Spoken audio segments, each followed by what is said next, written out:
La vie municipale, elle va commencer à s'animer un petit peu, puisque dans moins d'un an, on aura réélu ou élu des maires. Vous êtes proche, ou vous étiez proche de Gérard Collomb, je ne sais pas très bien comment il faut le dire. Est-ce qu'il sera candidat, est-ce qu'il sera élu l'année prochaine? En tout cas, il est candidat à la métropole de Lyon. Vous savez que c'est un cas particulier. Nous avons la métropole de Lyon et qui comporte un nombre important de communes et la ville de Lyon.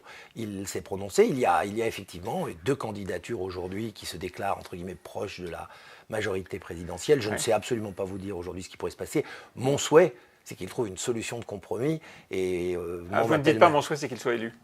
Non, mon souhait, c'est qu'ils trouvent une solution, ces 2 candidats de la majorité présidentielle, où ils puissent travailler ensemble à gagner Lyon. Il ne faut pas perdre Lyon, c'est un berceau de la Macronie. Je crois que ça serait une grande erreur de se déchirer, de refaire le match des années 2000, où Gérard Collomb, à l'époque socialiste, s'était glissé entre les gouttes d'une droite disloquée à l'époque. Et il avait gagné. Et il avait gagné. Donc le plus grand danger pour nous, c'est perdre Lyon à la majorité présidentielle. Je ferai tout contre ça et je m'y emploierai d'une façon un peu systématique. Est-ce que vous diriez qu'il a eu tort de revenir à Lyon? Non, certainement pas. Je pense que vous savez, c'est Gérard. C'est le début de la bataille. Non, mais c'est Gérard Cœur de Lion. Hein. C'est bien clair. C'est quelqu'un qui vibre sa ville.